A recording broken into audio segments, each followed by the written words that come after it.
एक आदमी हथौड़ा निकालकर एक 40,000 यूरो के पुराने प्याले पर लगातार वार करता है जब तक कि वह पूरी तरह बिगड़ नहीं जाता। इसके बाद वह उसे एक केमिकल में डाल देता है। कुछ देर बाद जब प्याला बाहर निकाला जाता है तो उसका चमकदार पीतल का रंग पूरी तरह उतर चुका होता है और उस पर जंग के दाग नजर आने लगते हैं। अब उनका मकसद साफ है, इसी 40,000 के बर्तन को 40 मिलियन की कीमती विरासत का रूप देना। वो लोग अपनी मशीनें लेकर एक चर्च पहुंचते हैं और पुजारी से यह कहकर झूठ बोलते हैं कि वे एक मशहूर यूनिवर्सिटी के पुरातत्व विशेषज्ञ हैं, लेकिन पुजारी पहले ही उनका बैकग्राउंड चेक कर चुका होता है। फिर भी जब उसे बताया जाता है कि उसके चर्च के नीचे अनमोल खजाना छुपा हो सकता है तो वह बातों में आ जाता है। उसके दिमाग में बस एक ही ख्याल घूम रहा होता है कि वह इतिहास के सबसे बड़े पल का गवाह बनने वाला है। मशीनों से बीप बीप की आवाज आने लगती है और वे पुजारी से कहते हैं कि नीचे कोई प्राचीन ढांचा हो सकता है। साथ खड़ा उनका एक आदमी शक भी जताता है कि सिर्फ बैक्टीरिया या हलचल होने से इमारत साबित नहीं होती, इसके लिए और सबूत चाहिए। लेकिन कई लोगों के बहकावे में आकर पुजारी खुदाई की इजाजत दे देता है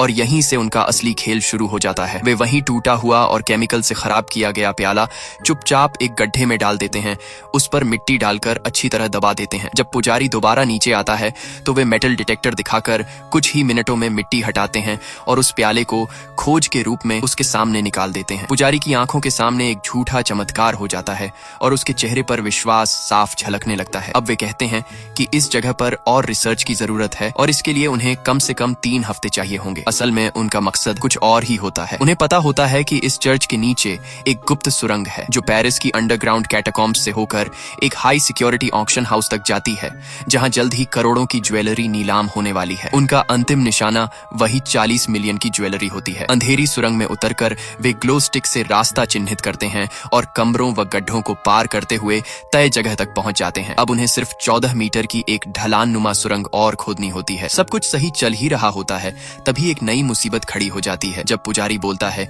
कि वह स्पेन जाकर यूनिवर्सिटी से खुद उनकी सच्चाई की पुष्टि करेगा। ये सुनकर सब घबरा जाते हैं क्योंकि अगर उनका झूठ पकड़ा गया तो उनके 6 महीने का प्लान खत्म हो जाएगा और सभी जेल पहुंच सकते हैं। पुजारी उसी वक्त प्याला अपने साथ लेकर रवाना होने लगता है। अब बर्लिन अपने आदमी रॉय को आदेश देता है कि किसी भी हालत में वह प्याला वापस लाना है। रॉय बाइक लेकर निकलता है और कैमरून को साथ लेकर चर्च के बाहर पुजारी से बैग छीनने की कोशिश करता है। धक्का मुक्की के दौरान प्याला नीचे गिर जाता है और कैमरून उसे उठाकर भागने लगता है। कुछ लोग उनके पीछे पड़ जाते हैं। बचने के लिए वे एक कार चुराते हैं, लेकिन रास्ता बंद होने की वजह से उन्हें एक गैरेज में छिपना पड़ता है। फिर भी पीछा करने वाले लोग वहां तक पहुंच जाते हैं। रॉय किसी तरह कार स्टार्ट करता है, लेकिन तभी एक आदमी कुल्हाड़ी फेंक देता है जिससे टायर फट जाता है और कार दीवार से जा टकराती है। तेज पानी के बहाव में प्याला भी बह जाता है और उन्हें लगता है कि अब सब खत्म हो चुका है। मगर किस्मत कुछ और ही दिखाती है, क्योंकि थोड़ी देर बाद वही प्याला अचानक फिर उनके सामने आ जाता है। अब उनके पास सिर्फ 7 दिन बचे होते हैं इस सुरंग को पूरा खोलने और अपने खतरनाक प्लान को अंजाम देने के लिए। कई दिनों की मेहनत के बाद